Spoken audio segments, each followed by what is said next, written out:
And we are live with week 6 of the College Football Lookahead, brought to you by the Overdue Sports Team. I am your host, Will Massa. To my right, we are back. Jake Sawinski. We're back with some college football. Yes, we are. Ready to avenge last week. Yeah. I think I laid the worst wager of all time on Georgia, and then it almost came through, and then Carson Beck threw a pick in the end. It was just tragic the way that they did that. It was like, dude, just go down. Just lose. Yeah, they looked not good. Looked not good. The second half was much better. It shows how talented they are, but everything in that first half was just holy cow, dude. It was so bad. Yeah, it was pretty wild. You don't see it like that's the final score wasn't like indicative of how that game was whatsoever. Like I'm assuming most people watched it too. Like that was an ass kicking for it was 30 minutes. There's some other interesting games. Penn State and Illinois was a really good one last week. Illinois hung around for 95. I mean, it was 7-7 with 5 minutes left. That was a great game.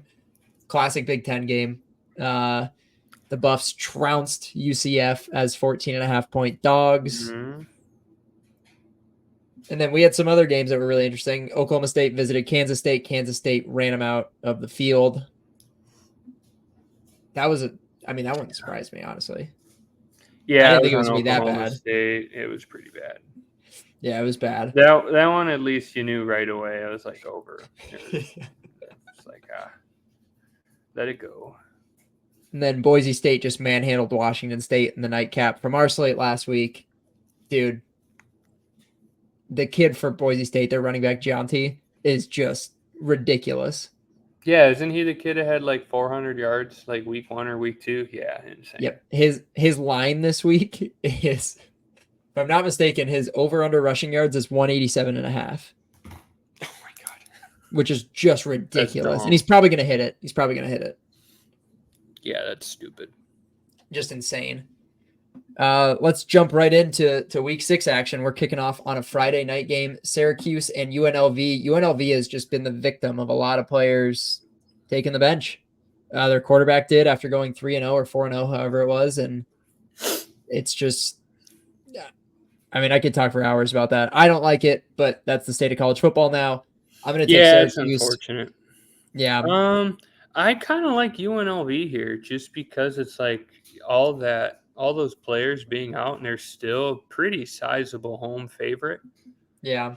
I mean, this is one I'd probably lay the points, but look really stupid after the game's done. It's like, well, of course they can't play. They don't have half their team or half the team that matters. So it's like, I mean, I bet what I think is going to happen.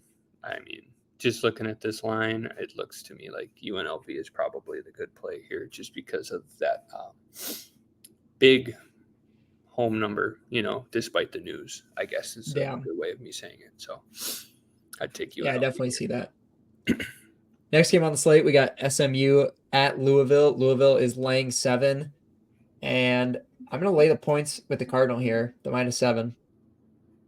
Well, the Cardinal is Stanford. The Cardinals is Louisville. Yes, I like them too.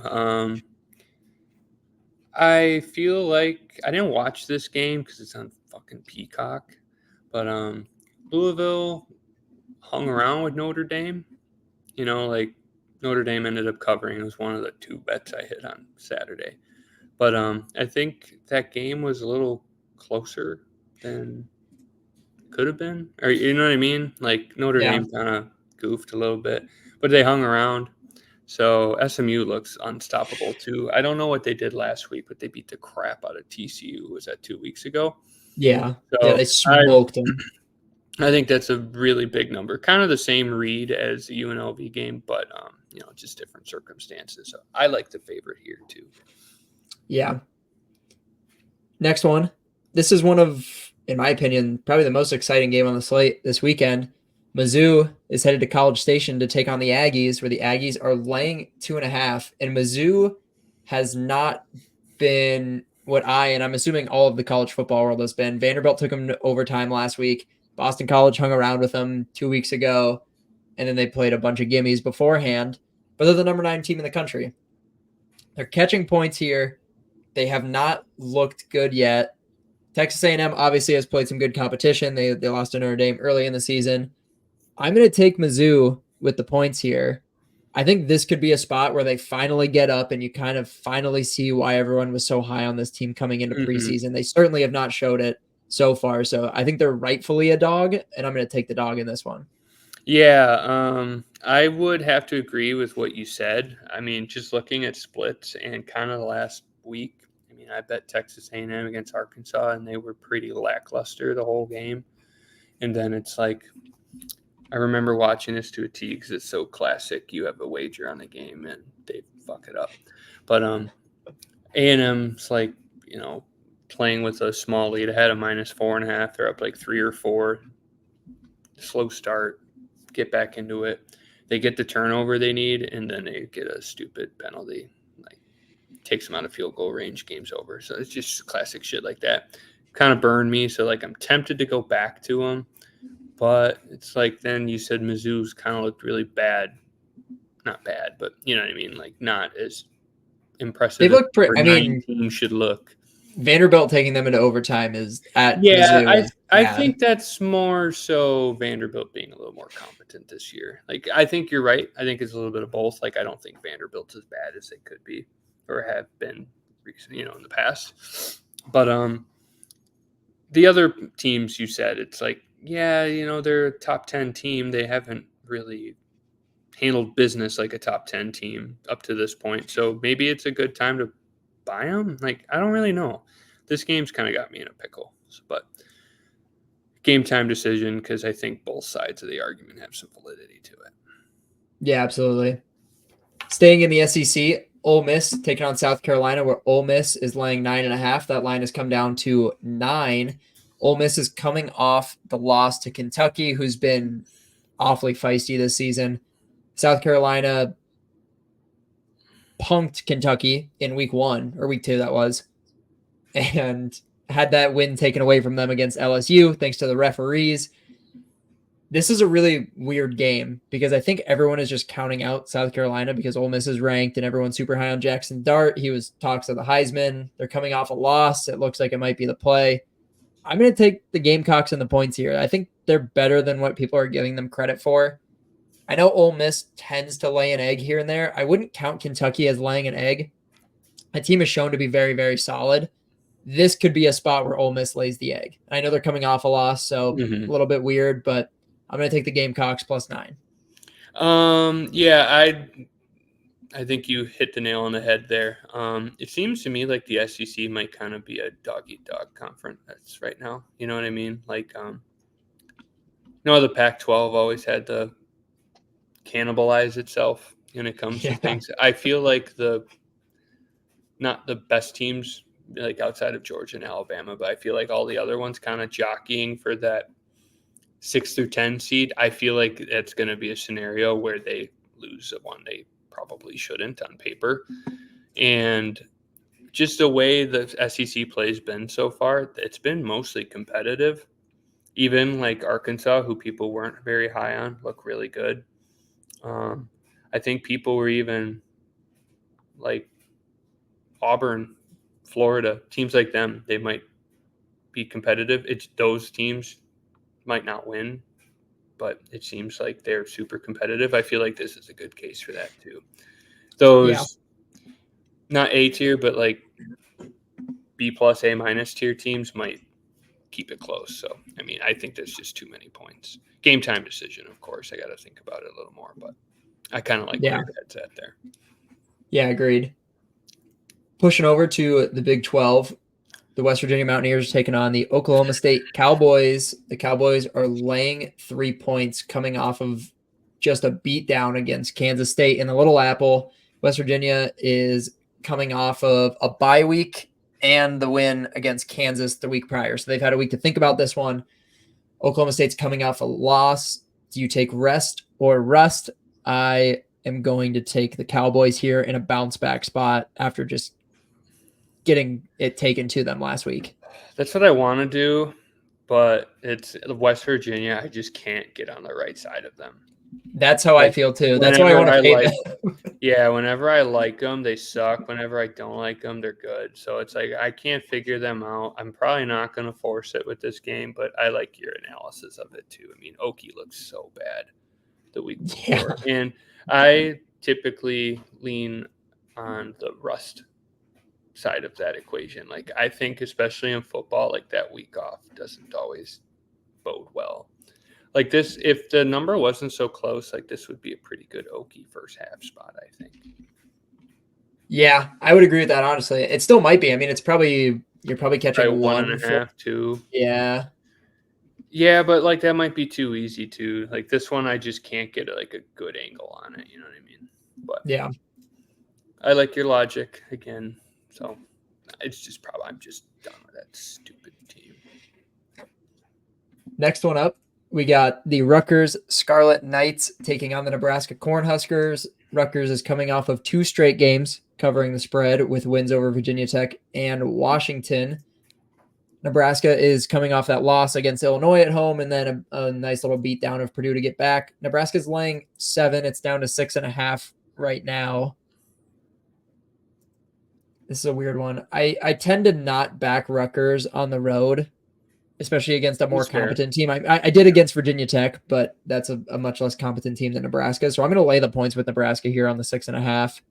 Yeah, I like that logic as well. But the only thing is it's like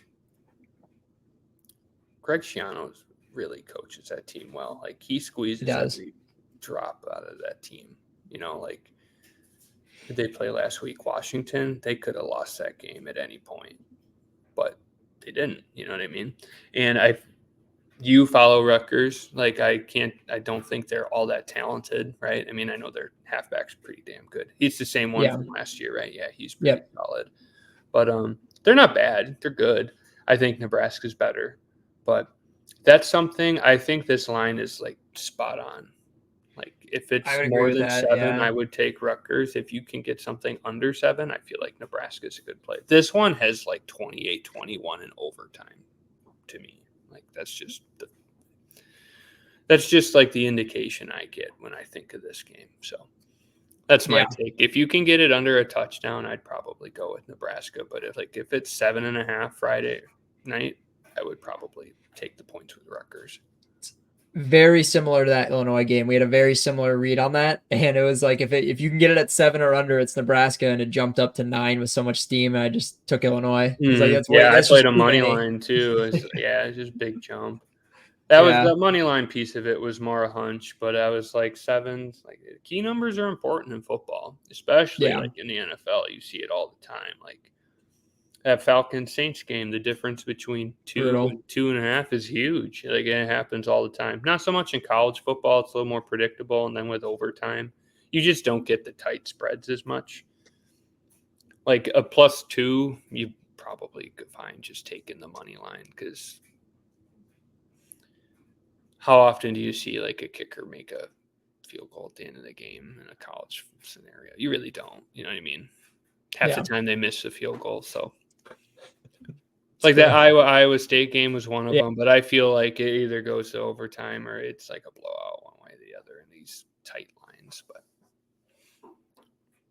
yeah, definitely. Rounding out the slate, we have UCF heading to the Swamp, where the Knights are laying 2.5. Mentioned at the beginning of the show, UCF just got punked by Colorado 48-21 on their own field. Florida is coming off of a 45-28 beatdown over Mississippi State. Who's bad? Who's bad? Yeah, they're bad. This line is honestly really surprising to me, and I know Florida has been not good. I mean, they got thumped by Miami. Obviously, they beat Samford. Lost to Texas A&M pretty handily in a tight spread. It seems like they just do not perform in these tight spread games. I'm going to take UCF on a bounce back -2.5. Feel like that line is kind of telling.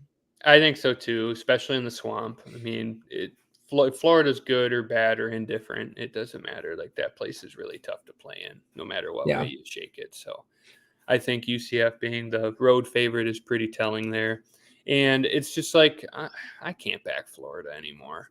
Like last year, No. I was able to pick the spots and like they come through. It's like, oh, they're 2.5 point road dogs in Tennessee, in Knoxville, or where, you know what I mean? Like you can kind of get the spot and they'd come through. They just don't. They're not. Like, I'm so sick of it. I can't do it anymore. They've taken my soul. I agree with Do that. it They have anymore. not come through, and they've been in a lot of games that look like this. It's Where they're SEC play. I mean, they're it's Texas +2 at A&M and home. Mizzou. It's the same line, except it's just the script is flipped. Yeah. And UCF is definitely a step down. Like they've adjusted very well to Big 12 play, but it's still not the same sport. No. SEC compared to like a UCF. I don't care how well adjusted they are. That line makes no sense to me. But if I play UCF, Florida wins. So Yeah, they'll probably win by 20. I So just not gonna do it. Yeah. it's true. One other game that I thought was interesting, I didn't include on this list, but it's USC at Minnesota, and USC is laying 8. It's just a weird game. It's in Minnesota, starting to get a little bit colder. I'm inclined to take USC here, but I don't know. I just think this is actually a really interesting game. I think it's more interesting than people are probably going to give credit for. USC obviously just handled Wisconsin. Second half, yeah.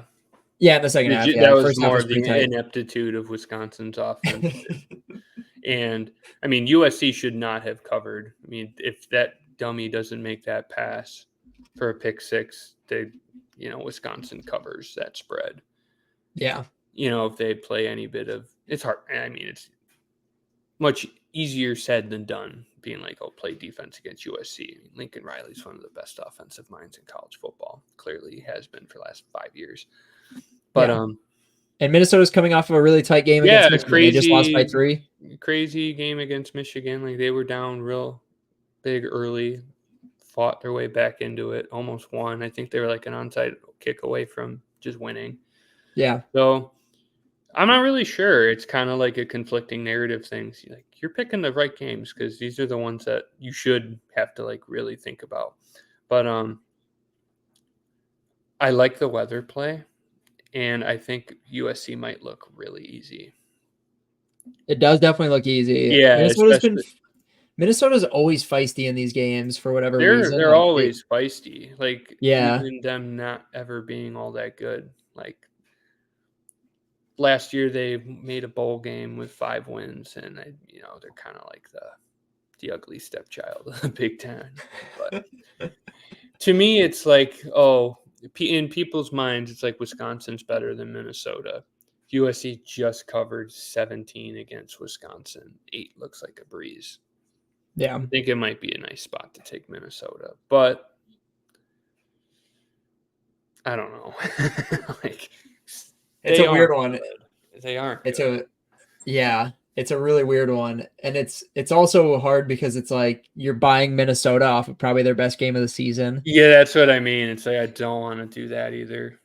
Yeah. I don't know.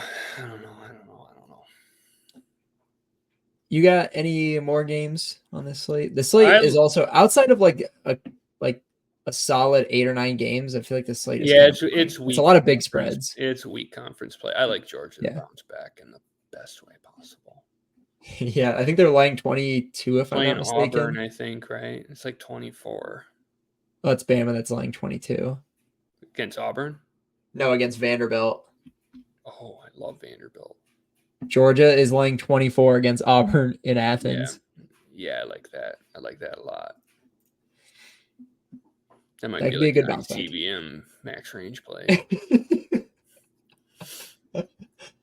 That's really all I got for this slate. A ton of big spreads. There's not. I like Wisconsin too, but like this would be the year that Wisconsin finds a way to fuck around with Purdue. Purdue's really bad. They're really bad. They just never cover double digits. I refuse to take Wisconsin. They don't cover anything. They don't. They're horrible against the spread. They don't cover anything. And for like no reason either. They had no business blowing that. The game, sure, but like they had no business losing by 16. No. That was crazy. Well, that's our show, folks. That's our rundown of the Week 6 college football slate. Hopefully you tune in. Hopefully you tag along with us. We'll be betting these. We'll probably release some picks on Saturday morning for a big day of college football. And we are out of here.